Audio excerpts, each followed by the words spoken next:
Rowdy sheeter ಬಿಕ್ಲು Shiva ಕೊಲೆ ಕೇಸ್ನಲ್ಲಿ ಬಂಧನ ಭೀತಿಯಲ್ಲಿರುವ ಶಾಸಕ ಭೈರತಿ ಬಸವರಾಜು ಇವತ್ತು ನಿರೀಕ್ಷಣಾ ಜಾಮೀನು ಕೋರಿ ಹೈಕೋರ್ಟ್ಗೆ ಅರ್ಜಿ ಸಲ್ಲಿಸಿದ್ದಾರೆ.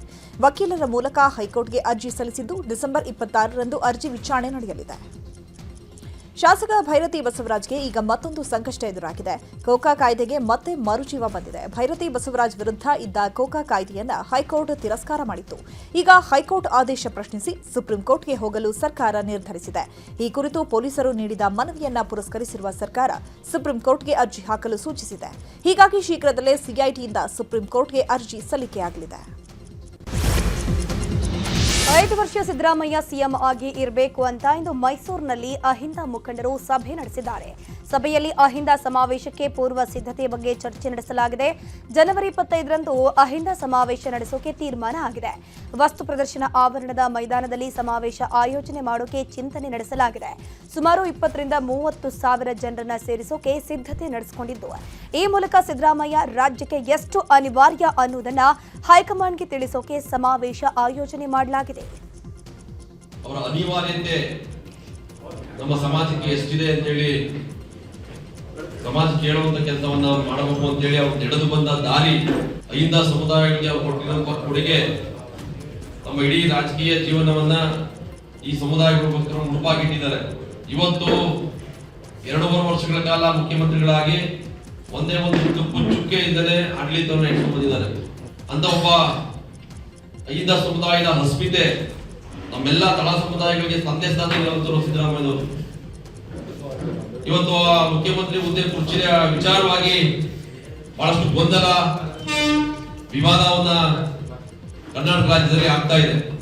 ಇದರಿಂದ ಏನ್ ಕಾಂಗ್ರೆಸ್ ಪಕ್ಷದ ಬೆನ್ನೆಲುಬು ಅಹಿಂದ ಸಮುದಾಯಗಳು, ಇಡೀ ದೇಶದಲ್ಲಿ ಕಾಂಗ್ರೆಸ್ ಪಕ್ಷಕ್ಕೆ ಅಹಿಂದ ಸಮುದಾಯಗಳು ಬಹಳ ದೊಡ್ಡ ಮಟ್ಟದಲ್ಲಿ ಬೆಂಬಲಿಗರಾಗಿ ನಿಂತಿಲ್ಲ ಅವತ್ತಿಂದ ಇವತ್ತುವರೆಗೆ. ರಾಜ್ಯ ಕಾಂಗ್ರೆಸ್ನಲ್ಲಿ ಕುರ್ಚಿ ಕಿತ್ತಾಟದ ನಡುವೆಯೇ ಡಿಕೆಶಿ ಅಚ್ಚರಿ ಹೇಳಿಕೆಯೊಂದನ್ನು ನೀಡಿದ್ದಾರೆ. ಡಿಸಿಎಂ ಆಗಿ ಮುಂದುವರಿಯಲು ನನಗೆ ಸಂತೋಷ ಅಂತ ಹೇಳಿದ್ದಾರೆ. ದೆಹಲಿಯಲ್ಲಿ ಮಾತನಾಡಿರುವ ಅವರು, ರಾಹುಲ್ ಗಾಂಧಿ ನಿನ್ನೆ ವಿದೇಶದಿಂದ ಬಂದಿದ್ದಾರೆ. ರಾಹುಲ್ ಗಾಂಧಿಗೆ ಯಾವುದೇ ತೊಂದರೆ ಕೊಡಲ್ಲ. ದೆಹಲಿಯಲ್ಲಿ ಯಾರನ್ನೂ ಭೇಟಿ ಆಗ್ತಾ ಇಲ್ಲ. ಅಹಿಂದ ಸಮಾವೇಶ ಮಾಡೋರು ಮಾಡಲಿ, ಸಂತೋಷ. ನನಗೆ ಡಿಸಿಎಂ ಆಗಿ ಮುಂದುವರಿಯಲು ಸಂತೋಷವಿದೆ ಅಂತ ಹೇಳಿದ್ದಾರೆ. We all have joined together, we have worked together, we have brought government together, and every party worker of the state has given their life, given their sweat, and all of them would support to win. And I am very grateful to the people of this Karnataka that they gave us a massive mandate, and whatever we had promised to them, we have delivered to them. We will continue to do so. And I'm very happy the High Command also gave me a very free hand. Myself and all the team, we all are to as a team. There is not only D.K. Shivakumar or Siddaramaiah. All the legislators, candidates, the cadres, they have sacrificed a lot of things and they brought us to. I am not meeting anyone. I am not meeting anyone. Because I think no one is here in Bangalore. Kharge Sahib is in Delhi, according to me. I think Rahulji has come yesterday. I don't want to disturb him. ಕಾಂಗ್ರೆಸ್ನ ಕುರ್ಚಿ ಜಟಾಪಟಿ ವಿಚಾರದ ಬಗ್ಗೆ ಮೈಸೂರಲ್ಲಿ ಮಾತನಾಡಿದ ಸಚಿವ Zameer Ahmed Khan, 2028ರವರೆಗೂ Siddaramaiah CM ಆಗಿರಬೇಕು. Iqbal Hussain DKShi CM ಆಗ್ತಾರೆ ಅಂದಿದ್ದಾರೆ. ಅದು ಅವರವರ ವೈಯಕ್ತಿಕ ಅಭಿಪ್ರಾಯ. ನನ್ನ ಕೇಳಿದ್ರೆ ಸಿದ್ದರಾಮಯ್ಯ ಸಿಎಂ ಆಗಿರ್ಲಿ ಅಂತಾನೆ ನಾನು ಹೇಳ್ತೀನಿ. ಆದ್ರೆ ಎಲ್ಲವನ್ನ ಹೈಕಮಾಂಡ್ ನಿರ್ಧಾರ ಮಾಡುತ್ತೆ. ಹೈಕಮಾಂಡ್ ನಿರ್ಧಾರಕ್ಕೆ ನಾವು ಬದ್ಧರಾಗಿರ್ತೀವಿ ಅಂತಂದ್ರು. ಯಾವ ಕ್ರಾಂತಿನೂ ಇಲ್ಲ, ಏನೇನೂ ಇಲ್ಲ. ಸಿದ್ದರಾಮಯ್ಯ ಅವರೇ 28ವರೆಗೂ ಮುಖ್ಯಮಂತ್ರಿಯಾಗಿ ಮುಂದುವರಿತಾರೆ. ಈಗ ಸಿದ್ದರಾಮಯ್ಯನಿಗೆ ಬದಲಾವಣೆ ಮಾಡಬೇಕಾದ್ರೆ ನಮ್ಮಿಂದ ಯಾರಿಂದಲೂ ಸಾಧ್ಯ ಇಲ್ಲ. ರಾಹುಲ್ ಗಾಂಧಿಯಿಂದ, ACC ಅಧ್ಯಕ್ಷ ಆದ ಮಲ್ಲಿಕಾರ್ಜುನ ಖರ್ಗೆಯಿಂದ, ಸೋನಿಯಾ, ಯಾವ ಕ್ರಾಂತಿನೂ ಇಲ್ಲ, ಏನೇನೂ ಇಲ್ಲ. ಸಿದ್ದರಾಮಯ್ಯ ಅವರೇ 28ವರೆಗೂ ಮುಖ್ಯಮಂತ್ರಿಯಾಗಿ ಮುಂದುವರಿತಾರೆ. ಈಗ ಸಿದ್ದರಾಮಯ್ಯನಿಗೆ ಬದಲಾವಣೆ ಮಾಡಬೇಕಾದ್ರೆ ನಮ್ಮಿಂದ ಯಾರಿಂದಲೂ ಸಾಧ್ಯ ಇಲ್ಲ. ರಾಹುಲ್ ಗಾಂಧಿಯಿಂದ, ACC ಅಧ್ಯಕ್ಷ ಆದ ಮಲ್ಲಿಕಾರ್ಜುನ ಖರ್ಗೆಯಿಂದ, ಸೋನಿಯಾ, ಯಾವ ಸಿದ್ದರಾಮಯ್ಯ ಅಧಿಕಾರ ಕೊಡಲ್ಲ, ಡಿಕೆ ಶಿವಕುಮಾರ್ ದೇವಸ್ಥಾನ ಬಿಡಲ್ಲ ಅಂತ ವಿಪಕ್ಷ ನಾಯಕ ಆರ್ ಅಶೋಕ್ ವ್ಯಂಗ್ಯವಾಡಿದ್ದಾರೆ. ಬೆಂಗಳೂರಿನಲ್ಲಿ ಮಾತನಾಡಿದ Ashok, Siddaramaiah gang dinner politics ಮಾಡ್ತಾ ಇದೆ, ಡಿಕೆ ಶಿವಕುಮಾರ್ ಟೆಂಪಲ್ ರನ್ ಮಾಡ್ತಿದ್ದಾರೆ. ಅಧಿವೇಶನಕ್ಕೆ ಡಿಕೆ ಶಿವಕುಮಾರ್ ಬರ್ತಿಲ್ಲ, ಜನರ ತೆರಿಗೆ ಹಣದಲ್ಲಿ ದೇವಸ್ಥಾನ ರೌಂಡ್ ಹಾಕ್ತಿದ್ದಾರೆ. ಕಾಂಗ್ರೆಸ್ ಒಡೆದ ಮನೆಯಾಗಿದೆ. ಒಂದ್ ಕಡೆ ಡಿಕೆ ಶಿವಕುಮಾರ್ ದೆಹಲಿಯಲ್ಲಿದ್ದಾರೆ, ಮತ್ತೊಂದು ಕಡೆ ಸಿದ್ದರಾಮಯ್ಯ ದೆಹಲಿ ಕಡೆ ಕಾಲಿಡ್ತಾ ಇಲ್ಲ. ಇವರ ಕುರ್ಚಿ ಕಿತ್ತಾಟದಿಂದ ಸರ್ಕಾರ ಪಾಪರ ಆಗಿದೆ ಅಂತ ಕಿಡಿಕಾರಿದರು. ಇನ್ನು ಇದೇ ವಿಚಾರವಾಗಿ ಆರಕ ಜ್ಞಾನೇಂದ್ರ, ಬಿವೈ ರಾಘವೇಂದ್ರ ಕೂಡ ರಿಯಾಕ್ಷನ್ ಕೊಟ್ಟಿದ್ದಾರೆ. ಇನ್ನೂ ಕೂಡ ಇವತ್ತಿಗೂ ಕೂಡ ಕಾಂಗ್ರೆಸ್ ನಾಯಕತ್ವ ಯಾರು ಅಂತ ಇನ್ನೂ ಗೊಂದಲದಲ್ಲೇ ಇದೆ. ಡಿ ಕೆ ಶಿವಕುಮಾರ್ ಒಂದು ಕಡೆ ಡೆಲ್ಲಿ ಸುತ್ತುತ್ತಾ ಇದ್ದಾರೆ, ಸಿದ್ದರಾಮಯ್ಯ ಡೆಲ್ಲಿ ಕಡೆ ಮಕಾನೂ ಆಗ್ತಾ ಇಲ್ಲ.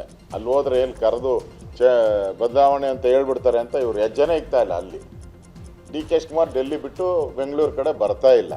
ಅಂದರೆ ರಾಜೀನಾಮೆ ಕೊಡಬೇಕು. ಕಾರ್ಯಕರ್ತನಾಗಿದ್ದಾರೆ ಅಂತಂದರೆ ಉಪಮುಖ್ಯಮಂತ್ರಿಗೆ, ಕಾಂಗ್ರೆಸ್ ಅಧ್ಯಕ್ಷರಿಗೆ ರಾಜೀನಾಮೆ ಕೊಡಬೇಕಾಗ್ತದೆ. ಅದೇ ಇಂಟೆನ್ಷನ್ ಅಂತ ತಿಳ್ಕೊಂಡಿದ್ದೀನಿ. ಕಾರ್ಯಕರ್ತ ಅಂದರೆ ಅದೇ ಪದವಿಗೆ ರಾಜೀನಾಮೆ ಕೊಟ್ಟು ಕಾರ್ಯಕರ್ತರಾಗಿರಬೇಕು. ಮಾಡಲಿ, ಸಂತೋಷ. ಸಿದ್ದರಾಮಯ್ಯನವರು ಅಧಿಕಾರ ಬಿಡಲ್ಲ, ಡಿ ಕೆ ಶಿವಕುಮಾರ್ ಅವರು ದೇವಸ್ಥಾನ ಟೆಂಪಲ್ ರನ್ನು ಬಿಡಲ್ಲ. ಇಷ್ಟೇ ಕರ್ನಾಟಕದಲ್ಲಿ ಇವತ್ತು ಏನು ನಡೀತಾ ಇದೆ ಅಂದರೆ ಇಷ್ಟೇ. ಇವರು ಒಂದು ಕಡೆ ಟೆಂಪಲ್ ರನ್ನು, ಅವರ ಒಂದು ಕಡೆ ಡಿನ್ನರ್ ಪಾರ್ಟಿಗಳು, ಸಿದ್ದರಾಮಯ್ಯನವ್ರ ಗ್ಯಾಂಗು ಡಿನ್ನರ್ ಪಾರ್ಟಿ. ಇವೆರಡೇ ಕರ್ನಾಟಕಕ್ಕೆ ಪಿಕ್ಚರ್ ನಡೀತಾ ಇರೋದು. ಇವೆರಡೇ ಪಿಕ್ಚರ್. ಕುರ್ಚಿ ಗಲಾಟೆ ಮುಂದುವರಿಯೋದಲ್ಲ, ಇನ್ನೂ ಸ್ವಲ್ಪ ದಿವಸ ಕಾಯಿರಿ. ಎಂಟರ್ಟೈನ್ಮೆಂಟ್ ಏನೇನು ಆಗ್ತದೆ ನೋಡಿ. ಖಂಡಿತವಾಗೂ ಕಾಂಗ್ರೆಸ್ಸಿಗೆ 140 ಸ್ಥಾನ ಏನು ಬಂದಿದೆ ಅದು ಅಜೀರ್ಣ ಆಗಿದೆ. ಅದು ಅದರ ಆರೋಗ್ಯವನ್ನೇ ಹಾಳು ಮಾಡಿದೆ ಆ ಮೆಜಾರಿಟಿ. ಹಾಗಾಗಿ ಏನೆಲ್ಲ ಆಗ್ತದೆ ಅದರಲ್ಲೇ ಡಿವೈಡ್ ಆಗಿದೆ. ವಿರೋಧಿಗಳು ಅದರಲ್ಲೇ ಇದ್ದಾರೆ, ಪರವಾಗಿರೋರು ಅದರಲ್ಲೇ ಇದ್ದಾರೆ. ಹಾಗಾಗಿ ಅವರ ತಂತ್ರಕ್ಕೆ ಅವರೇ ಬಲಿಯಾಗ್ತಾ, ಆ ಪಕ್ಷವೇ ಬಲಿಯಾಗ್ತಾ ಇದೆ. ಸದ್ಯದಲ್ಲೇ ಸರ್ಕಾರ ಬಿದ್ದು ಹೋದರೂ ನೀವು ಆಶ್ಚರ್ಯಪಡಬೇಕಾಗಿದ್ದಿಲ್ಲ. ಆ ಪರಿಸ್ಥಿತಿಗಳು ಬರ್ತಾ ಇದೆ ಅಂತ ನನಗನ್ಸುತ್ತೆ. ಸ್ಪಷ್ಟವಾಗಿ ಇಬ್ಬರು ಕೂಡ ಪ್ರೆಸ್ ಮೀಟ್ ಮಾಡಿ ನೀವು 4 ಗೋಡೆ ಮತ್ತೆ ಏನು ಚರ್ಚೆ ಮಾಡಿದ್ರಿ ಆ ವಿಚಾರವನ್ನು ಹೊರಗಡೆ ಇಟ್ಬಿಟ್ಟು, ನಾನು ಮಾತನ್ನ ಮೀರಲ್ಲ ಅಂತ ಹೇಳಿದವರಂತ ಮುಖ್ಯಮಂತ್ರಿ ಹೇಳ್ತಿದ್ದಾರೆ. ಇನ್ನೊಂದು ಕಡೆ DCM ಅವರು ಇನ್ನೊಂದು ತರ ಹೇಳಿಕೆಯನ್ನ ಕೊಡ್ತಾ ಇದ್ದಾರೆ. ನಿಮ್ಮಿಬ್ರು ಮತ್ತೆ ಏನ್ ನಡೆದಿದೆ, ನೀವೇ ಚಿಕನ್ ಮಟನ್ ಊಟ ಮಾಡಿಕೊಂಡು ಸಮಯವನ್ನ ಕಳೆಯೋದಕ್ಕೆ ಅಂತ ಒಂದು ಸ್ಪಷ್ಟವಾಗಿ ಜನರ ಮುಂದೆ ಏನ್ ನಡೆದಿದೆ ಅಂತ ಇಟ್ಟರೆ ಅದ್ರ ಜನರಿಗಾರ ಕೂಡ ಕ್ಲಾರಿಟಿ ಸಿಗುತ್ತೆ. ನಾಯಕತ್ವ ಬದಲಾವಣೆ ವಿಚಾರದ ಬಗ್ಗೆ ಮಾಜಿ ಪ್ರಧಾನಿ HD ದೇವೇಗೌಡರು ಪ್ರತಿಕ್ರಿಯಿಸಿದ್ದಾರೆ. ಬೆಂಗಳೂರಿನಲ್ಲಿ ಮಾತನಾಡಿರೋ ಅವರು, ನಾನು ಯಾರ ಬಗ್ಗೆನೂ ಮಾತನಾಡಲ್ಲ, ಇವರ ನಾಟಕವನ್ನ ಈ ಹಿಂದೆ ನೋಡಿದ್ದೇವೆ. ಹಳ್ಳಿಯಲ್ಲಿ ನಾಟಕ ಮಾಡ್ತಾ ಇದ್ರು, ಅದನ್ನ ನೋಡ್ತಿದ್ವಿ. ಈಗ ಅದೇ ರೀತಿ ನಡೀತಾ ಇದೆ. ರಾಜ್ಯದ ದುರ್ದೈವ, ನಾವಿನ್ನೂ ಇದನ್ನ ನೋಡೋಕೆ ಬದುಕಿದ್ದೀವಿ. ದುರ್ದೈವವಾಗಿದೆ. ಅಯ್ಯೋ ರಾಮ, DKಶಿಯಷ್ಟು ಪೂಜೆ ನಾವು ಮಾಡೋದಕ್ಕಾಗೋದಿಲ್ಲ, ಅವರಷ್ಟು ಪೂಜೆ ಸಿದ್ದರಾಮಯ್ಯನೂ ಮಾಡೋಕ್ಕಾಗಲ್ಲ ಅಂತ ವ್ಯಂಗ್ಯವಾಡಿದ್ದಾರೆ. ಆಟ ಅಂತೇಳಿ ಹಿಂದೆ ನಾವು ನೋಡ್ತಾ ಇದ್ವಿ. ರಾಮಂದು, ರಾವಣಂದು ಅದನ್ನು ನೋಡ್ತಾ ಇದ್ದೆ ನಾನು. ಈಗ ಆ ರೀತಿ ನಡೀತಾ ಇದೆಯೇ ಅಂತ ನನ್ನ ಭಾವನೆ ಅಷ್ಟೆ. ಈ ರಾಜ್ಯದ ದುರ್ದೈವ, ನಾವಿನ್ನೂ ಬದುಕಿದ್ದೀವಿ ಇದನ್ನು ನೋಡೋದಕ್ಕಿಂತ ಅಷ್ಟೇ. ದುರ್ದೈವ. ಅಯ್ಯೋ ರಾಮ, ಅವ್ರ ಪೂಜೆ ನಾವು ಮಾಡೋಕ್ಕಾಗಲ್ಲ ಸರ್. ಅವ್ರು ಎಷ್ಟು ಪೂಜೆ ಮಾಡಿದ್ದಾರೆ, ಬಹುಶಃ ಸಿದ್ದರಾಮಯ್ಯನೂ ಮಾಡೋಕ್ಕಾಗಲ್ಲ. ಈ ಡೊಂಬರ್. ಹೊಸ ವರ್ಷದಲ್ಲಿ ಸಚಿವ ಸಂಪುಟ ವಿಸ್ತರಣೆ ಆಗಲಿದೆ ಅಂತ ಕಲಬುರಗಿಯಲ್ಲಿ ಶಾಸಕ ಡಾಕ್ಟರ್ ಅಜಯ್ ಸಿಂಗ್ ಹೇಳಿದ್ದಾರೆ. ಈ ಕುರಿತು ಮಾತನಾಡಿದ ಅವರು, ನಾನು ಸಚಿವ ಸ್ಥಾನದ ಆಕಾಂಕ್ಷಿಯಾಗಿದ್ದೇನೆ. ಈ ಬಾರಿ ಸ್ಥಾನಮಾನ ಸಿಗುತ್ತೆ ಅನ್ನೋ ವಿಶ್ವಾಸವಿದೆ. ಪಕ್ಷದ ವರಿಷ್ಠರು ಅವಕಾಶ ಮಾಡಿಕೊಡುವ ಬಗ್ಗೆ ನಂಬಿಕೆ ಇದೆ. ಪಕ್ಷದಲ್ಲಿ ಯಾವುದೇ ಗೊಂದಲ ಇದೆ. ನಾವು ಬ್ರದರ್ಸ್ ಅಂತ ಸಿಎಂ ಹಾಗೂ DCM ಸ್ಪಷ್ಟವಾಗಿ ಹೇಳಿದ್ದಾರೆ. ಹೀಗಾಗಿ ಪಕ್ಷದ ಹೈಕಮಾಂಡ್ ನಿರ್ಧಾರಕ್ಕೆ ನಾವೆಲ್ಲರೂ ಬದ್ಧರಾಗಿದ್ದೇವೆ ಅಂತ ಹೇಳಿದ್ದಾರೆ. ಈಗ ಹೊಸ ವರ್ಷದಲ್ಲಿ ಆಗ್ತದೆ, ಹೊಸ ವರ್ಷದಲ್ಲಿ ಆಗ್ತದಂಥ ಒಂದು ನಿರೀಕ್ಷೆ ಇದೆ, ಒಂದು ವಿಶ್ವಾಸ ಇದೆ. ಹೊಸ ವರ್ಷದಲ್ಲಿ ಒಂದು ಅವಕಾಶ ಮಾಡಿಕೊಡ್ತಾರೆ ನಮ್ಮ ಪಕ್ಷದ ಹೈಕಮಾಂಡು ಮತ್ತು ಮುಖಂಡರು, ವರಿಷ್ಠರು, ರಾಜ್ಯದ ಎಲ್ಲರೂ ಸೇರಿ ಒಂದು ತೀರ್ಮಾನ ತಗೊಳ್ತಾರೆ, ಒಂದು ಅವಕಾಶ ಸಿಗ್ತದೆ ಅಂತ ಇದೆ. ಇಲ್ಲ, ಇದರಲ್ಲಿ ನಮ್ಮಲ್ಲಿ ಏನು ಗೊಂದಲ ಇಲ್ಲ. ಮಾನ್ಯ ಮುಖ್ಯಮಂತ್ರಿಯವರು, ಉಪಮುಖ್ಯಮಂತ್ರಿಯವರು ಇಬ್ಬರೂ ಸೇರಿ ನಾವು ಬ್ರದರ್ಸ್ ಇದ್ದೀವಿ ಅಂತ ಹೇಳಿದ್ದಾರೆ. ಅಣ್ಣ ತಮ್ಮಂದಿರ ರೀತಿಯಿಂದ ನಾವು ಕೆಲಸ ಮಾಡ್ತಾಯಿದ್ವಿ, ಜನದ ಒಂದು ಹಿತಕ್ಕಾಗಿ ನಾವು ಕೆಲಸ ಮಾಡ್ತಾಯಿದ್ದೀವಿ ಅಂತ ಹೇಳಿದ್ದಾರೆ. ಮಾನ್ಯ ಮುಖ್ಯಮಂತ್ರಿಯವರು ಮತ್ತು ಉಪಮುಖ್ಯಮಂತ್ರಿಯವರು ಸ್ಪಷ್ಟವಾಗಿ ಹೇಳಿದ್ದಾರೆ, ಪಕ್ಷದ ಹೈಕಮಾಂಡ್ ಸುಪ್ರೀಂ ಇದೆ, ಅವ್ರು ಏನು ತೀರ್ಮಾನ ತಗೊಳ್ತಾರೆ ಅದಕ್ಕೆ ನಾವು ಬದ್ಧರಾಗಿದ್ದೀವಿ ಅಂತ ಹೇಳಿದ್ದಾರೆ. ದ್ವೇಷ ಭಾಷಣ ಕಾಯ್ದೆ ಹಿಂಪಡೆಯುವಂತೆ ಆಗ್ರಹಿಸಿ ಯಾದಗಿರಿಯಲ್ಲಿ ಬಿಜೆಪಿ ಪ್ರತಿಭಟನೆ ನಡೆಸಿದೆ. ಬಿಜೆಪಿಯ ಜಿಲ್ಲಾಧ್ಯಕ್ಷ ಬಸವರಾಜ್ ವಿಭೂತಿಹಳ್ಳಿ ನೇತೃತ್ವದಲ್ಲಿ ಪ್ರತಿಭಟನೆ ನಡೆದಿದ್ದು, ಪ್ರತಿಭಟನೆಯಲ್ಲಿ ಬಿಜೆಪಿಯ ಕಾರ್ಯಕರ್ತರು ಭಾಗಿಯಾಗಿದ್ದಾರೆ. ಇತ್ತ ಬೆಳಗಾವಿಯಲ್ಲೂ ದ್ವೇಷ ಭಾಷಣ ಕಾಯ್ದೆ ಹಿಂಪಡೆಯುವಂತೆ ಬಿಜೆಪಿ ಪ್ರತಿಭಟನೆ ನಡೆಸಿತು. ನಗರದ ಚೆನ್ನಮ್ಮ ವೃತ್ತದಿಂದ ಡಿಸಿ ಕಚೇರಿವರೆಗೆ ಪಾದಯಾತ್ರೆ ಮಾಡಿ ಸರ್ಕಾರದ ವಿರುದ್ಧ ಪ್ರತಿಭಟನಾಕಾರರು ಆಕ್ರೋಶ ವ್ಯಕ್ತಪಡಿಸಿದ್ದಾರೆ. ಪುತ್ತೂರಿನಲ್ಲೂ ಕೂಡ ದ್ವೇಷ ಭಾಷಣ ಕಾಯ್ದೆ ವಿರುದ್ಧ ಬಿಜೆಪಿ ಘಟಕದಿಂದ ಪ್ರತಿಭಟನೆ ಮಾಡಲಾಯಿತು. ಪುತ್ತೂರಿನ ಮಿನಿ ವಿಧಾನಸೌಧ ಮುಂದೆ ಪ್ರತಿಭಟನಾಕಾರರು ಪ್ರತಿಭಟನೆ ನಡೆಸಿದರು. ಕೊಪ್ಪಳದಲ್ಲೂ ಕೂಡ ದ್ವೇಷ ಭಾಷಣ ಕಾಯ್ದೆ ವಿರೋಧಿಸಿ ಪ್ರತಿಭಟನೆ ಮಾಡಲಾಯಿತು. ನಗರದ ಅಶೋಕ ವೃತ್ತದಲ್ಲಿ ಪ್ರತಿಭಟನೆ ನಡೆಸಲಾಯಿತು. ದ್ವೇಷ ಭಾಷಣ ಕಾಯ್ದೆ ಜಾರಿಯಾಗಬಾರದು ಅಂತ ಪ್ರತಿಭಟನಾಕಾರರು ಆಗ್ರಹಿಸಿದ್ದಾರೆ. ಅದರ ಜೊತೆಗೆ ಗದಗದಲ್ಲೂ ಕೂಡ ದ್ವೇಷ ಭಾಷಣ ಕಾಯ್ದೆ ವಿರೋಧಿಸಿ ಪ್ರತಿಭಟನೆ ನಡೆಸಲಾಗಿದೆ. ರಸ್ತೆಯಲ್ಲಿ ಮಾನವ ಸರಪಳಿ ನಿರ್ಮಿಸಿ ರಾಜ್ಯ ಸರ್ಕಾರದ ವಿರುದ್ಧ ಪ್ರತಿಭಟನಾಕಾರರು ಆಕ್ರೋಶ ವ್ಯಕ್ತಪಡಿಸಿದ್ದಾರೆ. ಧಾರವಾಡದಲ್ಲೂ ಕೂಡ ದ್ವೇಷ ಭಾಷಣ ಮಸೂದೆ ಖಂಡಿಸಿ ಬಿಜೆಪಿ ಪ್ರತಿಭಟನೆ ಮಾಡಿತು. ಈ ಸರ್ಕಾರ ಜನರ ವಾಕ್ ಸ್ವಾತಂತ್ರ್ಯ ಕಸಿಯುವ ಕೆಲಸ ಮಾಡ್ತಿದೆ ಅಂತ ಕಿಡಿಕಾರಿದ್ರು. ಮಂಡ್ಯದಲ್ಲೂ ಕೂಡ ಜಿಲ್ಲಾಧಿಕಾರಿ ಕಚೇರಿ ಮುಂದೆ ಬಿಜೆಪಿಯ ಕಾರ್ಯಕರ್ತರು ಪ್ರತಿಭಟನೆ ಮಾಡಿದ್ದಾರೆ. ಸಂವಿಧಾನದ ವಿರುದ್ಧವಾಗಿ ಈ ಮಸೂದೆ ಜಾರಿ ಮಾಡದಂತೆ ಪ್ರತಿಭಟನಾ ನಿರತರು ಆಗ್ರಹಿಸಿದ್ದಾರೆ. ಹಾವೇರಿಯಲ್ಲೂ ಕೂಡ ದ್ವೇಷ ಭಾಷಣ ಮಸೂದೆ ವಿರೋಧಿಸಿ ಬಿಜೆಪಿಯ ಕಾರ್ಯಕರ್ತರು ಡಿಸಿ ಕಚೇರಿ ಮುಂದೆ ಪ್ರತಿಭಟನೆ ಮಾಡಿದ್ದಾರೆ. ಸರ್ಕಾರ ಕೂಡಲೇ ಕಾಯ್ದೆ ವಾಪಸ್ ಪಡೆಯಬೇಕು ಅಂತ ಆಗ್ರಹಿಸಲಾಗಿದೆ. ಚಿತ್ರದುರ್ಗದಲ್ಲೂ ಕೂಡ ದ್ವೇಷ ಭಾಷಣ ಕಾಯ್ದೆ ವಿರೋಧಿಸಿ ಬಿಜೆಪಿಯ ಕಾರ್ಯಕರ್ತರು ಪ್ರತಿಭಟನೆ ಮಾಡಿದ್ದಾರೆ. ದ್ವೇಷ ಭಾಷಣ ಕಾಯ್ದೆ ಮೂಲಕ ಜನರ ವಾಕ್ ಸ್ವಾತಂತ್ರ್ಯ ಕಸಿಯೋಕೆ ಯತ್ನಿಸುತ್ತಿದ್ದಾರೆ ಇವರು ಅಂತ ಆಕ್ರೋಶ ವ್ಯಕ್ತಪಡಿಸಿದರು. ದ್ವೇಷ ಭಾಷಣ ಕಾಯ್ದೆ ವಿಚಾರವಾಗಿ ಬೆಂಗಳೂರಿನಲ್ಲಿ ಮಾತನಾಡಿದ ವಿಪಕ್ಷ ನಾಯಕ ಆರ್ ಅಶೋಕ್, ದ್ವೇಷ ಭಾಷಣದ ಬಗ್ಗೆ ಮಾತನಾಡಲು ವಿರೋಧ ಪಕ್ಷದವರಿಗೆ ಅವಕಾಶ ಕೊಡದೆ ವಿಧೇಯಕ ಪಾಸ್ ಮಾಡಿಕೊಂಡಿದ್ದಾರೆ. ಈ ಮೂಲಕ ವಿಪಕ್ಷಗಳನ್ನು ಟಾರ್ಗೆಟ್ ಮಾಡಿ ಜೈಲಿಗೆ ಕಳುಹಿಸಲು ತಂದಿರುವ ವಿಧೇಯಕವಾಗಿದೆ. ಕಾಂಗ್ರೆಸ್ ಭ್ರಷ್ಟಾಚಾರ ವೈಫಲ್ಯಗಳ ಬಗ್ಗೆ ಜನರು ಅವರ ಭಾವನೆಯನ್ನ ವ್ಯಕ್ತಪಡಿಸಲು ಆಗಲ್ಲ. ನಾವು ಈ ವಿಧೇಯಕವನ್ನು ಒಪ್ಪಲ್ಲ. ಗವರ್ನರ್ ಭೇಟಿಯಾಗಿ ಈ ವಿಧೇಯಕಕ್ಕೆ ತಡೆ ನೀಡುವಂತೆ ಮನವಿ ಮಾಡ್ತೇವೆ ಎಂದಿದ್ದಾರೆ. ಇನ್ನು ಇದೇ ವಿಚಾರವಾಗಿ ಆರ್ ಜ್ಞಾನೇಂದ್ರ, ಬಿವೈ ರಾಘವೇಂದ್ರ ಕೂಡ ಪ್ರತಿಕ್ರಿಯಿಸಿದ್ದಾರೆ. ಪ್ರಮುಖವಾದಂಥ ಬಿಲ್ಲು ವಾಕ್ ಸ್ವಾತಂತ್ರ್ಯ ಅದನ್ನು ರದ್ದು ಮಾಡುವಂಥ ಸಂದರ್ಭದಲ್ಲಿ ಚರ್ಚೆಗೆ ಅವಕಾಶ ಕೊಡಬೇಕಾಯಿತು. ಯಾರೋ ಒಬ್ಬರು ಬೇರೆ ಎಲ್ಲಿಗೆ ಬಂದುಬಿಟ್ರೆ 5 ನಿಮಿಷ ಮುಂದೆ ಹಾಕಿದರೆ ಸಾಲ್ವ್ ಆಗಿರೋದು. ಎಲ್ಲದಕ್ಕೂ ಮುಂದೆ ಹಾಕಿದ್ದೀರಾ, ಇದಕ್ಕೆ ಮಾತ್ರ ಯಾಕೆ ಮುಂದೆ ಹಾಕೋಕ್ಕಾಗಲ್ಲ? ಇನ್ನೂ ನಾವು ಬರ್ತಾ ಇದ್ದಂಗೆ ಮುಂದೆ ಹಾಕ್ಬಿಡ್ತೀರಾ. ಇಲ್ಲಿ ಒಂದು ರೀತಿ ಸ್ಪೀಕರ್ ಅವರು ನಡೆ ಎಡವಿದ್ದಾರೆ ಅಂತ ಅನಿಸುತ್ತೆ. ದ್ವೇಷ ಭಾಷಣದ ಮಸೂದೆಯನ್ನು ಮೊನ್ನೆ ನಮ್ಮ ಪ್ರತಿಭಟನೆಯ ನಡುವೆ ವಿಧಾನಸಭೆಯಲ್ಲಿ ಕಾಂಗ್ರೆಸ್ ಪಾಸ್ ಮಾಡ್ಕೊಂಡಿದೆ. ಕಾಂಗ್ರೆಸ್ಸಿನ ಹಣೆ ಬರವೇ ಹಾಗೆ. 75ನೇ ಇಸ್ವಿನಲ್ಲಿ ಸಂವಿಧಾನದ ಕತ್ತನ್ನು ಹಿಚ್ಚಿ ಜನರಿಗೆ ಸಂವಿಧಾನ ಕೊಟ್ಟಂಥ ಎಲ್ಲ ಹಕ್ಕುಗಳನ್ನು ಕಸ್ತಿತ್ತು. ದ್ವೇಷ ಭಾಷಣದ ಬಿಲ್ಲಿನ ಹೆಸರಿನಲ್ಲಿ ಅಭಿವ್ಯಕ್ತಿ ಸ್ವಾತಂತ್ರ್ಯವನ್ನು ಏನು ಸಂವಿಧಾನ 1901ನಲ್ಲಿ ಕೊಟ್ಟಿತ್ತು ಅದನ್ನು ಕಸಿಯುವಂಥ ಪ್ರಯತ್ನ ಆಗಿದೆ. ಅಂಬೇಡ್ಕರ್ ಅವರಿಗೆ ಸಂವಿಧಾನದಲ್ಲಿ ತನ್ನ ಆಶಯವನ್ನು ವ್ಯಕ್ತಪಡಿಸಿರ್ತಕ್ಕಂಥ ಅಂಬೇಡ್ಕರ್ ಅವರಿಗೆ ನಿಜವಾಗಲೂ ಕೂಡ ಕಾಂಗ್ರೆಸ್ ಅಪಮಾನ ಮಾಡಿದೆ. ಯಾಕಂದರೆ ಪ್ರಜಾಪ್ರಭುತ್ವದಲ್ಲಿ ಟೀಕೆ ಮಾಡುವ, ವ್ಯವಸ್ಥೆಯನ್ನು ಪ್ರಶ್ನೆ ಮಾಡುವ ಎಲ್ಲ ಹಕ್ಕುಗಳು ಇರಬೇಕಾಗ್ತದೆ. ಅದು ಪ್ರಜಾಪ್ರಭುತ್ವದ ಸೌಂದರ್ಯ. ನಿನ್ನೆ ಶಿಕಾರಿಪುರ ನಾವು ಪ್ರತಿಭಟನೆ ಮಾಡಿದ್ವಿ. ನಮ್ಮ ಹಿರಿಯ ನಾಯಕರಂತ ಜ್ಞಾನೇಂದ್ರ ಅವರಲ್ಲಿ ವಿಧಾನಸಭೆಯಲ್ಲೇ ಅವರು ನಮ್ಮ ಚನ್ನಬಸಪ್ಪನವರ ನೇತೃತ್ವದಲ್ಲಿ, ನಮ್ಮ ವಿಧಾನ ಪರಿಷತ್ ಸದಸ್ಯ ಅರುಣ್ ಅವರ ನೇತೃತ್ವದಲ್ಲಿ ಪ್ರತಿಭಟನೆ ಆಯಿತು. ವಾರಂಟಿ ಇಲ್ಲದಂತ ಗ್ಯಾರಂಟಿ ಕಾರ್ಯಕ್ರಮಗಳನ್ನು ಕೊಟ್ಟು ಜನ ಚೀತು ಅಂತ ಏನು ಹೇಳ್ತಾ ಇದ್ದಾರೆ. ಅದಕ್ಕೋಸ್ಕರ ಇವತ್ತು ವಿರೋಧ ಪಕ್ಷಗಳ ಒಂದು ಹೋರಾಟವನ್ನ ಹತ್ತಿಕ್ಕುವಂತ ಎಲ್ಲ ಷಡ್ಯಂತ್ರವನ್ನ ಈ ಒಂದು ಮಸೂದೆ ಮುಖಾಂತರ ಮಾಡ್ತಾ ಇದ್ದಾರೆ. ಇನ್ನೊಂದು ಕಡೆಗೆ ನಮಗೆ ಆತಂಕ ಇರೋದೇನು ಅಂದ್ರೆ, ಇವತ್ತು ನಮ್ಮ ದೇಶದ, ನಮ್ಮ ರಾಜ್ಯದ ನಾಡು ನುಡಿ ವಿಚಾರದಲ್ಲೂ ಕೂಡ ನಾಳೆ ಹೋರಾಟಗಳು ನಾವು ತೆಗೆದುಕೊಂಡ್ರೆ ಅದನ್ನು ಕೂಡ ಕಟ್ ಮಾಡುವಂತ ಒಂದು ಅಭಿವ್ಯಕ್ತ ಸ್ವಾತಂತ್ರ್ಯವನ್ನ ತೆಗೆದುಹಾಕುವಂತ ಅಂಬೇಡ್ಕರ್ ಅವರು ಕೊಟ್ಟಂತ ಆ ಸಂವಿಧಾನದ ಒಂದು ಚೌಕಟ್ಟಲ್ಲಿ ಕೊಟ್ಟಂತ ಅಧಿಕಾರವನ್ನ ಕಿತ್ಕೊಳ್ಳುವಂತ ಒಂದು ಎಲ್ಲ ಷಡ್ಯಂತ್ರವನ್ನು ಕೂಡ ಮಾಡ್ತಾ ಇದ್ದಾರೆ. ಅಕ್ರಮ ಆಸ್ತಿ ಗಳಿಕೆ ಪ್ರಕರಣ ಸಂಬಂಧ ಸಚಿವ ಜಮೀರ್ ಅಹಮದ್ ಖಾನ್ ಅವರ ಪಿಎ ಮನೆ ಮೇಲೆ ಲೋಕಾಧಿಕಾರಿಗಳು ದಾಳಿ ನಡೆಸಿದ್ದಾರೆ. ಬೆಂಗಳೂರಿನ ಹಲ್ಸೂರಿನ ಮನೆ ಸೇರಿ ರಾಜ್ಯದ 10 ಕಡೆ ಲೋಕಾಯುಕ್ತ ದಾಳಿಯಾಗಿದೆ. ಇನ್ನು ಸರ್ಫರಾಜ್ ಖಾನ್ಗೆ ಸೇರಿದ 5 ಮನೆ ಮೇಲೆ ದಾಳಿ ನಡೆಸಲಾಗಿದ್ದು, ಸರ್ಫರಾಜ್ ಖಾನ್ ಕೊಡಗಿನ ಮನೆ ಕೂಡ ಸೇರಿ ಕೆಲ ರೆಸಾರ್ಟ್ಗಳ ಮೇಲೂ ದಾಳಿ ನಡೆಸಲಾಗಿದೆ. ದಾಖಲೆ ಕೂಡ ಪರಿಶೀಲನೆ ಮಾಡಲಾಗುತ್ತಿದೆ. ಇನ್ನು ಆಪ್ತನ ಮನೆ ಮೇಲೆ ರೇಡ್ ವಿಚಾರವಾಗಿ ಮೈಸೂರಿನಲ್ಲಿ ಮಾತನಾಡಿದ ಜಮೀರ್ ಅಹಮದ್ ಖಾನ್, ಈಗ ನನಗೆ ವಿಷಯ ಗೊತ್ತಾಯಿತು. ಸರ್ಫರಾಜ್ ಖಾನ್ ತಂದೆ ಬಹಳ ಶ್ರೀಮಂತರು, ಅವರ ಬಳಿ ಸಾಕಷ್ಟು ಆಸ್ತಿ ಇದೆ. ಅವರು ಜನರ ಸೇವೆ ಮಾಡುವ ಉದ್ದೇಶದಿಂದ ಸರ್ಕಾರಿ ಕೆಲಸಕ್ಕೆ ಸೇರಿದ್ರು. ಏನ್ ಬೇಕಾದ್ರೂ ತನಿಖೆ ಆಗ್ಲಿ ಅಂತ ಹೇಳಿದ್ರು. ಮರ್ಯಾದಾ ಹತ್ಯೆ ಖಂಡಿಸಿ ಧಾರವಾಡ ನಗರದ ಜಿಲ್ಲಾಧಿಕಾರಿ ಕಚೇರಿ ಎದುರು ಪ್ರತಿಭಟನೆ ಮಾಡಲಾಗಿದೆ. ಮಹಿಳಾ ದೌರ್ಜನ್ಯ ವಿರೋಧಿಸಿ ಒಕ್ಕೂಟ ಸಂಘಟನೆಯಿಂದ ಪ್ರತಿಭಟನೆಯನ್ನ ಮಾಡಲಾಗ್ತಾ ಇದೆ. ಅನ್ಯಜಾತಿ ಯುವಕನನ್ನ ವಿವಾಹವಾಗಿದ್ದಕ್ಕೆ ಹತ್ಯೆ ಮಾಡಿದ್ದು ಖಂಡನೀಯ. ಹತ್ಯೆ ಮಾಡಿದವರಿಗೆ ಕಠಿಣ ಶಿಕ್ಷೆ ಆಗಬೇಕು. ಗರ್ಭಿಣಿಯನ್ನ ಹತ್ಯೆ ಮಾಡಿದ್ದು ಎಷ್ಟು ಸರಿ? ಈ ಪ್ರಕರಣದ ಸೂಕ್ತ ತನಿಖೆ ಆಗಬೇಕು. ಹತ್ಯೆಗೈದವರಿಗೆ ಕಠಿಣ ಶಿಕ್ಷೆ ಆಗಬೇಕು ಅಂತ ಆಗ್ರಹಿಸಿದ್ದಾರೆ. ಮರ್ಯಾದಾ ಹತ್ಯೆ ಪ್ರಕರಣಕ್ಕೆ ಸಂಬಂಧಪಟ್ಟಂತೆ ಘಟನೆ ನಡೆದ ಇನಾಂ ವೀರಾಪುರ ಗ್ರಾಮದಲ್ಲಿ ಭಯದ ವಾತಾವರಣ ನಿರ್ಮಾಣ ಆಗಿದೆ. ಹೀಗಾಗಿ ದಲಿತರಿಗೆ ಸೂಕ್ತ ರಕ್ಷಣೆ ನೀಡುವಂತೆ ದಲಿತ ಮುಖಂಡ ಶ್ರೀಧರ್ ಕಂದಗಲ್ ಆಗ್ರಹಿಸಿದ್ದಾರೆ. ವಿವೇಕಾನಂದ ಮತ್ತು ಇತರೆ ದಲಿತ ಕುಟುಂಬಗಳಿಗೆ ರಕ್ಷಣೆ ನೀಡಬೇಕು ಅಂತ ಒತ್ತಾಯಿಸಿದ್ದಾರೆ. ಇನ್ನು ಮರ್ಯಾದಾ ಹತ್ಯೆ ಪ್ರಕರಣಕ್ಕೆ ಸಂಬಂಧಪಟ್ಟಂತೆ ಪ್ರಕರಣವನ್ನು ಸಿಬಿಐಗೆ ಹಸ್ತಾಂತರಿಸುವಂತೆ ಮಾನ್ಯಾಳ ಪತಿ ವಿವೇಕಾನಂದ ಆಗ್ರಹಿಸಿದ್ದಾರೆ. ಈ ಕುರಿತು ಮಾತನಾಡಿದ ಅವರು, ಪೊಲೀಸರು ಇರೋದಕ್ಕೆ ನನ್ನ ತಾಯಿ ಇನ್ನೂ ಬದುಕಿದ್ದಾರೆ. ಈ ಕೊಲೆಗೆ ಊರಿನವರ ಸಹಕಾರ ಇದೆ. ಘಟನೆ ನಡೆದಾಗ ಯಾರೂ ಸಹಾಯಕ್ಕೆ ಬಂದಿಲ್ಲ.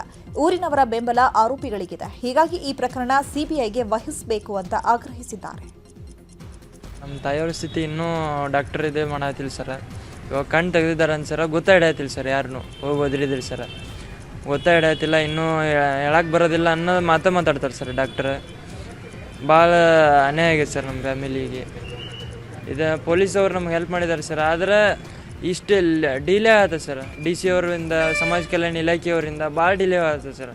ಇಂಥ ಕೆಟ್ಟ ಇದಾಗೈತೆ ಅಂದರೂ ಸರ್ ಜಲ್ದಿ ಬಂದು ನೋಡೋಂಥ ಮನಸ್ಸತ್ತು ಅವ್ರ ಹತ್ರನೂ ಇಲ್ಲ ಸರ್. ನಾನು ಊರನವ್ರ ಹತ್ರ ಅಷ್ಟೇ ಇಲ್ಲ ಅಂತ ಅಂದಿಸಿಕೊಂಡಿದ್ದೆ ಸರ್. ಇಲ್ಲಿ DC ಮೇಡಮ್ 3ನೇ ದಿನ ಸಂಜೆ ಕಡೆ ಅದು ಬೆಳಗ್ಗೆ ಇದು ಪ್ರೆಸ್ ಮೀಟ್ ಕೊಟ್ಟಾಗ ಇಂದ ಬಂದಾರ ಸರ್ ಅವ್ರು ನಿನ್ನೆ. ಮರ್ಯಾದೆ ಹತ್ಯೆ ಪ್ರಕರಣ ಸಂಬಂಧ ಹುಬ್ಬಳ್ಳಿಯ ಖಾಸಗಿ ಆಸ್ಪತ್ರೆಯಲ್ಲಿ ಚಿಕಿತ್ಸೆ ಪಡೆಯುತ್ತಿರುವಂತಹ ಗಾಯಾಳುಗಳನ್ನು ಶಾಸಕ ಮಹೇಶ್ ತೆಂಗಿನಕಾಯಿ ಮತ್ತು ಪರಿಷತ್ನ ಸದಸ್ಯ FH ಜಕ್ಕಪ್ಪ ಭೇಟಿಯಾಗಿದ್ದಾರೆ. ಬಳಿಕ ಮಾಧ್ಯಮಗಳ ಜೊತೆ ಮಾತನಾಡಿರುವಂತಹ ಮಹೇಶ್ ತೆಂಗಿನಕಾಯಿ, ತಪ್ಪಿತಸ್ಥರು ಯಾರೇ ಇದ್ರೂ ಸರ್ಕಾರ ಶಿಕ್ಷೆ ಕೊಡುವಂತಹ ಕೆಲಸವನ್ನು ಮಾಡಬೇಕು. ಆಸ್ಪತ್ರೆಯಲ್ಲಿನ ಗಾಯಾಳುಗಳ ಖರ್ಚನ್ನ ಜಿಲ್ಲಾಡಳಿತ ಭರಿಸಬೇಕು ಅಂತ ಹೇಳಿದ್ದಾರೆ. ಹಾಡಹಗಲೇ ಮನೆಗೆ ನುಗ್ಗಿ ಮಾಲೀಕನಿಗೆ ಹಿಗ್ಗಾಮುಗ್ಗ ಥಳಿಸಿ ಮನೆಯಲ್ಲಿದ್ದ ವಸ್ತುಗಳನ್ನು ಕಳ್ಳರು ಕದ್ದು ಪರಾರಿಯಾಗಿರೋ ಘಟನೆ ಚಿಕ್ಕಬಳ್ಳಾಪುರದ ಹಳೆ ಉಪ್ಪಾರ ಹಳ್ಳಿಯಲ್ಲಿ ನಡೆದಿದೆ. ತೋಟಕ್ಕೆ ಹೋಗಿ ಮನೆಗೆ ವಾಪಸ್ ಬಂದ ಮೇಲೆ ಕಳ್ಳರು ಅಟ್ಯಾಕ್ ಅನ್ನು ಮಾಡಿದ್ದು ಮನೆಯಲ್ಲಿದ್ದ 20,000 ಹಣ ದೋಚಿ ಎಸ್ಕೇಪ್ ಆಗಿದ್ದಾರೆ. ಸ್ಥಳಕ್ಕೆ ಗೌರಿಬಿದನೂರು ಗ್ರಾಮಾಂತರ ಪೊಲೀಸರು ಭೇಟಿ ನೀಡಿ ಪರಿಶೀಲನೆ ಮಾಡಿದ್ರು. ಬಾಂಗ್ಲಾದೇಶದಲ್ಲಿ ಹಿಂದೂಗಳ ಮೇಲಿನ ಹಿಂಸಾಚಾರ ಹೆಚ್ಚಾಗಿದೆ. ಹೀಗಾಗಿ ಬಾಂಗ್ಲಾದೇಶದಲ್ಲಿರುವ ಹಿಂದೂಗಳನ್ನು ರಕ್ಷಣೆ ಮಾಡುವಂತೆ ಒತ್ತಾಯಿಸಿ ಬೆಳಗಾವಿಯ ಹುಕ್ಕೇರಿ ಪಟ್ಟಣದಲ್ಲಿ ಶ್ರೀರಾಮ ಸೇನೆ ಕಾರ್ಯಕರ್ತರು ಪ್ರತಿಭಟನೆ ನಡೆಸಿದ್ದಾರೆ. ಇನ್ನು ಯಾದಗಿರಿಯಲ್ಲೂ ಕೂಡ ಹಿಂದೂಗಳ ಮೇಲಿನ ದೌರ್ಜನ್ಯ ಖಂಡಿಸಿ ಭಜರಂಗ ದಳ ಕಾರ್ಯಕರ್ತರು ಬೃಹತ್ ಪ್ರತಿಭಟನೆ ನಡೆಸಿದ್ದಾರೆ. ಬಾಂಗ್ಲಾ ಆಡಳಿತಾಧಿಕಾರಿ ನೋಬಲ್ ಯುನಸ್ ಪ್ರತಿಕೃತಿ ದಹಿಸಿ ಆಕ್ರೋಶವನ್ನು ವ್ಯಕ್ತಪಡಿಸಿದ್ದಾರೆ.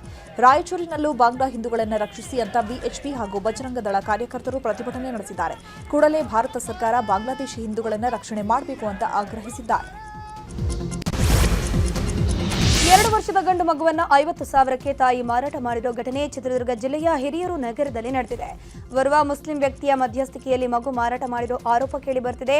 ಚಂದ್ರಪ್ಪ ಹಾಗೂ ಮಗುವಿನ ತಾಯಿ ಐಶ್ವರ್ಯ ಕೊಪ್ಪಳ ಮೂಲದ 4 ಜನರಿಗೆ ಮಗು ಮಾರಿದ್ದಾರೆ ಎನ್ನಲಾಗ್ತಿದೆ. ಚಂದ್ರಪ್ಪ ಹಾಗೂ ಐಶ್ವರ್ಯ ನಡುವೆ ಅಕ್ರಮ ಸಂಬಂಧ ಹಿನ್ನೆಲೆ ಮಗು ಮಾರಿದ್ದಾರೆ ಎನ್ನುವ ಶಂಕೆ ಇದ್ದು ಆರೋಪಿ ಐಶ್ವರ್ಯಾಳನ್ನ ಪೊಲೀಸರು ವಶಕ್ಕೆ ಪಡೆದು ವಿಚಾರಣೆ ನಡೆಸುತ್ತಿದ್ದಾರೆ. ಮಗಳನ್ನ ಮದುವೆ ಮಾಡಿಕೊಡ್ಲಿಲ್ಲ ಅಂತ ಕಿರಾತಕನೊಬ್ಬ ಮಹಿಳೆಗೆ ಬೆಂಕಿ ಹಚ್ಚಿ ಕ್ರೌರ್ಯ ಮೆರೆದಿದ್ದಾನೆ. ಬೆಂಗಳೂರಿನ ಬಸವೇಶ್ವರ ನಗರದ ಸಾಣೆಗುರುವನಹಳ್ಳಿಯಲ್ಲಿ ಘಟನೆ ನಡೆದಿದೆ. ಗೀತಾ ಬೆಂಕಿ ದಾಳಿಗೆ ತುತ್ತಾದ ಮಹಿಳೆ ಮುತ್ತಿಗೆ ಎಂಬಾತ ಕೃತ್ಯ ಎಸಗಿದ್ದಾನೆ. ಗೀತಾ ಮತ್ತು ಆಕೆಯ ಮಗಳ ಜೊತೆ ಸಲುಗೆಯಿಂದ ಆರೋಪಿ ಮಗಳನ್ನ ಮದುವೆ ಮಾಡಿಕೊಡು ಅಂತ ಪೀಡಿಸ್ತಾ ಇದ್ದಂತೆ. ಮದುವೆ ಮಾಡೋಕೆ ನಿರಾಕರಣೆ ಮಾಡಿದ್ದಕ್ಕೆ ಸಿಟ್ಟಿನಿಂದ ಗೀತಾ ಅವರ ಮೇಲೆ ಪೆಟ್ರೋಲ್ ಸುರಿದು ಬೆಂಕಿ ಹಚ್ಚಿದ್ದಾನೆ. ಗೀತಾಗೆ 50% ಸುಟ್ಟ ಗಾಯಗಳಾಗಿದ್ದು ವಿಕ್ಟೋರಿಯಾ ಆಸ್ಪತ್ರೆಯಲ್ಲಿ ಚಿಕಿತ್ಸೆ ಪಡೆಯುತ್ತಿದ್ದಾರೆ. ಮಲ್ಲೇಶ್ವರಂ ಉಪವಿಭಾಗದ ಎಸಿಪಿ ಕೃಷ್ಣಮೂರ್ತಿ ಹೋಟೆಲ್ ಮಾಲೀಕರೊಬ್ಬರಿಂದ ಲಂಚ ಪಡಿತಾ ಇದ್ದಾಗ ಲೋಕಾಯುಕ್ತ ಬಲೆಗೆ ಬಿದ್ದಿದ್ದಾರೆ. ಮಹಾಲಕ್ಷ್ಮಿ ಲೇಔಟ್ನಲ್ಲಿರುವ ಎಸಿಪಿ ಕಚೇರಿಯಲ್ಲೇ ಈ ಕಾರ್ಯಾಚರಣೆ ನಡೆದಿದ್ದು ಭ್ರಷ್ಟ ಅಧಿಕಾರಿಯನ್ನ ಲೋಕಾಯುಕ್ತ ಪೊಲೀಸರು ವಶಕ್ಕೆ ಪಡೆದಿದ್ದಾರೆ. ಖಾಸಗಿ ಹೋಟೆಲ್ ಮಾಲೀಕನಿಗೆ ಹೋಟೆಲ್ ಸುಗಮವಾಗಿ ನಡೆಯಬೇಕಂದ್ರೆ ತಿಂಗಳಿಗೆ 32,000 ರೂಪಾಯಿ ಮಾಮೂಲಿ ನೀಡಬೇಕು ಅಂತ ಎಸಿಪಿ ಬೇಡಿಕೆ ಇಟ್ಟಿದ್ರು. ಈ ಬಗ್ಗೆ ಲೋಕಾಯುಕ್ತಕ್ಕೆ ಹೋಟೆಲ್ ಮಾಲೀಕ ದೂರು ಕೊಟ್ಟಿದ್ದು ಎಸಿಪಿ ಜೊತೆಗಿನ ಸಂಭಾಷಣೆ ವಿಡಿಯೋ ಲಭ್ಯವಾಗಿತ್ತು. ಇದರ ಆಧಾರದ ಮೇಲೆ ಎಸಿಪಿಯನ್ನ ವಶಕ್ಕೆ ಪಡೆಯಲಾಗಿದೆ. ಹೊಸ ವರ್ಷಕ್ಕೆ ದಿನಗಣನೆ ಹಿನ್ನೆಲೆಯಲ್ಲಿ ನಗರದಲ್ಲಿ ಬಂದೋಬಸ್ತ್ ಹೇಗಿದೆ ಅನ್ನೋದನ್ನ ನಗರ ಪೊಲೀಸ್ ಆಯುಕ್ತ ಸೀಮಂತ್ ಕುಮಾರ್ ಸಿಂಗ್ ಪರಿಶೀಲನೆ ನಡೆಸಲಿದ್ದಾರೆ. Trinity Circle, Cauvery Emporium, Brigade ರಸ್ತೆ, Church Street, LIC building junction, MG ರೋಡ್ಗೆ ಭೇಟಿ ನೀಡಿ ಪರಿಶೀಲನೆ ನಡೆಸಲಿದ್ದಾರೆ. ಸಂಜೆ 6 ಗಂಟೆಗೆ ಮುಂಜಾಗ್ರತಾ ಕ್ರಮಗಳ ಕುರಿತು ಪರಿಶೀಲನೆ ಮಾಡಲಾಗುತ್ತೆ. ಹೊಸ ವರ್ಷಕ್ಕೆ ಬಿಎಂಟಿಸಿ ಹೆಚ್ಚುವರಿ ಬಸ್ ಸೇವೆಯನ್ನು ಒದಗಿಸಿದೆ. ಡಿಸೆಂಬರ್ 31ರ ರಾತ್ರಿ 11 ಗಂಟೆಯಿಂದ ಜನವರಿ 1ರ ರಾತ್ರಿ 2 ಗಂಟೆ ತನಕ ಹೆಚ್ಚುವರಿ ಬಸ್ಗಳು ಸಂಚರಿಸಲಿದೆ. MG ರೋಡ್, ಬ್ರಿಗೇಡ್ ರೋಡ್ನಿಂದ ಬಸ್ಗಳು ಸಂಚಾರ ಮಾಡಲಿದೆ. ಒಟ್ಟು 70 ಹೆಚ್ಚುವರಿ ಬಿಎಂಟಿಸಿ ಬಸ್ಗಳು ಸಂಚಾರ ಮಾಡಲಿದೆ. ಸಿಎಂ ಡಿಕೆ ಶಿವಕುಮಾರ್ ತವರೂರು ದೊಡ್ಡಾಲಹಳ್ಳಿ ಗ್ರಾಮದಲ್ಲಿರುವಂತಹ ಶಾಲಾ ಆವರಣಕ್ಕೆ ಕಾಡಾನೆಯೊಂದು ಎಂಟ್ರಿ ಕೊಟ್ಟಿದೆ. ಬೆಂಗಳೂರು ದಕ್ಷಿಣ ಜಿಲ್ಲೆಯ ಕನಕಪುರದ ದೊಡ್ಡಾಲಹಳ್ಳಿ ಗ್ರಾಮದಲ್ಲಿ ಘಟನೆ ನಡೆದಿದ್ದು ಆನೆ ಕಂಡು ವಿದ್ಯಾರ್ಥಿಗಳು ಕಿರ್ಚಾಡಿದ್ದಾರೆ. ಮೊರಾರ್ಜಿ ದೇಸಾಯಿ ಶಾಲೆ ಆವರಣದಲ್ಲಿ ಕಾಡಾನೆ ಓಡಾಡಿದ್ದು ಕಾಡಾನೆ ಓಡಾಟದ ದೃಶ್ಯ ಸ್ಥಳೀಯರ ಮೊಬೈಲ್ನಲ್ಲಿ ಕ್ಯಾಪ್ಚರ್ ಆಗಿದೆ. ನಾಳೆ ದೊಡ್ಡಬಳ್ಳಾಪುರದ ತಾಲೂಕಿನಲ್ಲಿರುವ ಇತಿಹಾಸ ಪ್ರಸಿದ್ಧ ಘಾಟಿ ಸುಬ್ರಹ್ಮಣ್ಯ ಕ್ಷೇತ್ರದಲ್ಲಿ ಬ್ರಹ್ಮ ರಥೋತ್ಸವ ನಡೆಯಲಿದೆ. ಹೀಗಾಗಿ ಇವತ್ತು ಡಿಸಿ ಬಸವರಾಜ್ ಹಾಗೂ ಎಸ್ಪಿ ಸಿಕೆ ಬಾಬಾ ಸುದ್ದಿಗೋಷ್ಠಿ ನಡೆಸಿ ಕಾರ್ಯಕ್ರಮದ ಬಗ್ಗೆ ಮಾಹಿತಿ ನೀಡಿದ್ದಾರೆ. ನಾಳೆ 12 ಗಂಟೆಗೆ ರಥೋತ್ಸವ ನಡೆಯಲಿದೆ. ದೇವಸ್ಥಾನದ ಮುಂದೆ ರಥೋತ್ಸವದ ಜಾಗದಲ್ಲಿ ಅತಿಕ್ರಮ ತೆರವು ಮಾಡಲಾಗಿದೆ. 1,000ಕ್ಕೂ ಹೆಚ್ಚು ಪೊಲೀಸರನ್ನ ಭದ್ರತೆಗೆ ನಿಯೋಜನೆ ಮಾಡಲಾಗಿದೆ. ಇನ್ನು ಪಾರ್ಕಿಂಗ್ಗಾಗಿ ಕಂಟನಕುಂಟೆ ಪಾಲ್ದಿನ್ನೆ ಬಳಿ 15 ಎಕರೆ ಮೀಸಲು ಇಡಲಾಗಿದೆ ಅಂತ ಹೇಳಿದ್ದಾರೆ. ಸ್ಯಾಂಡಲ್ವುಡ್ನಲ್ಲಿ ದರ್ಶನ್ ಹಾಗೂ ಸುದೀಪ್ ಫ್ಯಾನ್ಸ್ ವಾರ್ ಜೋರಾಗಿ ನಡೀತಾ ಇದೆ. ಸೋಷಿಯಲ್ ಮೀಡಿಯಾದಲ್ಲಿ ವಿಜಯಲಕ್ಷ್ಮಿ ದರ್ಶನ್ಗೆ ಕೆಲವರು ಅವಹೇಳನ ಮಾಡಿರುವ ಹಿನ್ನೆಲೆಯಲ್ಲಿ ಇಂದು ವಿಜಯಲಕ್ಷ್ಮಿ ಕೆಟ್ಟದಾಗಿ ಕಮೆಂಟ್ ಹಾಕ್ತಿದ್ದ ಖಾತೆಗಳ ವಿರುದ್ಧ ದೂರನ್ನು ಕೊಟ್ಟಿದ್ದಾರೆ. 150ಕ್ಕೂ ಹೆಚ್ಚು ಕಮೆಂಟ್ ಫೋಟೋಗಳನ್ನು ತೆಗೆದುಕೊಂಡು ಸಿಸಿಬಿ ಮುಖ್ಯಸ್ಥ ಅಜಯ್ ಹಿಲೋರಿ ಕಚೇರಿಗೆ ತೆರಳಿ ದೂರನ್ನು ದಾಖಲಿಸಿದ್ದಾರೆ. ಇನ್ನು ವಿಜಯಲಕ್ಷ್ಮಿ ಕೊಟ್ಟ ದೂರಿನ ಬೆನ್ನಲ್ಲೇ ಸಿಸಿಬಿ ಸೈಬರ್ ಕ್ರೈಂ ಪೊಲೀಸರು ಠಾಣೆಗೆ ಕೇಸ್ ದಾಖಲು ಮಾಡಿಕೊಂಡಿದ್ದಾರೆ. ಇನ್ನು ವಿಜಯಲಕ್ಷ್ಮಿ ದೂರಿನಲ್ಲಿ ಹಲವು ಅಂಶ ಉಲ್ಲೇಖಿಸಿದ್ದು, ಡೆವಿಲ್ ಸಿನಿಮಾ ಸಕ್ಸಸ್ ಕಾರ್ಯಕ್ರಮದಲ್ಲಿ ನನ್ನ ಪತಿ ಹಾಗೂ ಅವರ ನಟನೆ ಬಗ್ಗೆ ಮಾತನಾಡಿದ್ದೆ. ಅಲ್ಲದೆ ದರ್ಶನ್ ಹೇಳಿದಂತೆ ಯಾರು ಏನೇ ಹೇಳಿದ್ರು ತಲೆ ಕೆಡಿಸಿಕೊಳ್ಬೇಡಿ ಅಂತ ಹೇಳಿದೆ. ಇದೇ ವಿಚಾರವನ್ನು ಇಟ್ಕೊಂಡು ಸೋಷಿಯಲ್ ಮೀಡಿಯಾದಲ್ಲಿ ಅಷ್ಟೆಲ್ಲ ಕಮೆಂಟ್ ಹಾಕ್ತಿದ್ದಾರೆ. ಇದರಿಂದ ನನ್ನ ಗೌರವಕ್ಕೆ ಧಕ್ಕೆ ಆಗಿದೆ. ಹೀಗಾಗಿ ನಕಲಿ ಖಾತೆಯಿಂದ ಕಮೆಂಟ್ ಹಾಕಿದವರ ವಿರುದ್ಧ ಕ್ರಮ ಆಗಬೇಕು ಅಂತ ಆಗ್ರಹಿಸಿದ್ದಾರೆ. ಕೆಟ್ಟ ಕಾಮೆಂಟ್ಗಳ ವಿರುದ್ಧ ದೂರು ನೀಡಿದ ಬಳಿಕ ಇನ್ಸ್ಟಾಗ್ರಾಂನಲ್ಲಿ ವಿಜಯಲಕ್ಷ್ಮಿ ದರ್ಶನ್ ಪೋಸ್ಟ್ ಒಂದನ್ನು ಹಾಕಿದ್ದಾರೆ. ನಿಮ್ಮ ಅಭಿಪ್ರಾಯಗಳನ್ನು ಸಾರ್ವಜನಿಕವಾಗಿ ಪ್ರದರ್ಶಿಸಿದ್ದಕ್ಕಾಗಿ ನನ್ನ ಎಲ್ಲ ಅಭಿಮಾನಿಗಳಿಗೆ ಧನ್ಯವಾದಗಳು. ಕೆಟ್ಟ ಕಾಮೆಂಟ್ ಮಾಡಿದ ಖಾತೆಗಳ ವಿರುದ್ಧ ದೂರು ದಾಖಲಾಗಿದೆ. ಕೆಟ್ಟ ಭಾಷೆ ಬಳಸಿ ಮಹಿಳೆಯರನ್ನ ನಿಂದಿಸುವವರನ್ನ ಸುಮ್ಮನೆ ಬಿಡೋ ಮಾತೇ ಇಲ್ಲ ಅಂತ ಹೇಳಿದ್ದಾರೆ. ಸುದೀಪ್ ಫ್ಯಾನ್ಸ್ ಹಾಗೂ ದರ್ಶನ್ ಫ್ಯಾನ್ಸ್ ಸ್ಟಾರ್ ವಾರ್ ವಿಚಾರವಾಗಿ ಮಾಧ್ಯಮಗಳಿಗೆ ಮಾತನಾಡಿದ ನಟಿ ರಕ್ಷಿತಾ ಪ್ರೇಮ್, ದರ್ಶನ್ ಹಾಗೂ ಸುದೀಪ್ ಒಬ್ಬರ ಜೊತೆ ಒಬ್ಬರು ಜಗಳ ಆಡ್ತಿಲ್ಲ. ಎಲ್ಲರ ಹೋರಾಟ ಪೈರಸಿ ವಿರುದ್ಧ ಅಷ್ಟೇ. ಇಬ್ರು ಒಳ್ಳೆಯ ಸ್ನೇಹಿತರು ಅಂತ ಹೇಳಿದ್ರು. ಇನ್ನು ಇದೇ ವಿಚಾರವಾಗಿ ಜೋಗಿ ಪ್ರೇಮ್ ಕೂಡ ಮಾತನಾಡಿದ್ದು, ಸುದೀಪ್ ಸರ್ ಯುದ್ಧ ಸಾರಿದ್ದು ಪೈರಸಿ ವಿರುದ್ಧ ಮಾತ್ರ. ದರ್ಶನ್ ಮತ್ತು ಸುದೀಪ್ ಇಬ್ಬರು ನನಗೆ ಗೆಳೆಯರಾಗಿದ್ದಾರೆ ಅಂತಂದ್ರು. ವಿಶ್ವದೆಲ್ಲೆಡೆ ಕ್ರಿಸ್ಮಸ್ ಹಬ್ಬದ ಸಡಗರಕ್ಕೆ ಸಜ್ಜಾಗಿದೆ. ಅದರಂತೆ ಬೆಂಗಳೂರಿನ ಪ್ರತಿಷ್ಠಿತ ಶಿಕ್ಷಣ ಸಂಸ್ಥೆಯಲ್ಲಿ ಒಂದಾದ ಕಸ್ತೂರಿಬಾ ನಗರ ರುದ್ರಪ್ಪ ಗಾರ್ಡನ್ನಲ್ಲಿರುವ ವಿಸ್ಡಮ್ ಇಂಗ್ಲಿಷ್ ಶಾಲೆಯಲ್ಲಿ ಕ್ರಿಸ್ಮಸ್ ಹಬ್ಬದ ಸಂಭ್ರಮಾಚರಣೆ ಮಾಡಲಾಗಿದೆ. ವಿದ್ಯಾರ್ಥಿಗಳು ಸಂತಾ ಕ್ಲಾಸ್, ಮೇರಿ ಮತ್ತು ಏಂಜಲ್ಸ್ ರೀತಿಯ ಉಡುಗೆಯನ್ನ ತೊಟ್ಟು ಕಸ್ತೂರ್ಬಾ ನಗರ, ರುದ್ರಪ್ಪ ಗಾರ್ಡನ್, ವಿಠಲ್ ನಗರದ ರಸ್ತೆಗಳಲ್ಲಿ ಮಕ್ಕಳು ಮೆರವಣಿಗೆ ಮಾಡಿದರು. ಈ ವೇಳೆ ಶಾಲೆಯ ಅಧ್ಯಕ್ಷರಾದ ನಿರ್ಮಲಾ, ಮುಖ್ಯೋಪಾಧ್ಯಾಯರು, ಶಿಕ್ಷಕರು, ಸಿಬ್ಬಂದಿ ಪಾಲ್ಗೊಂಡಿದ್ದರು.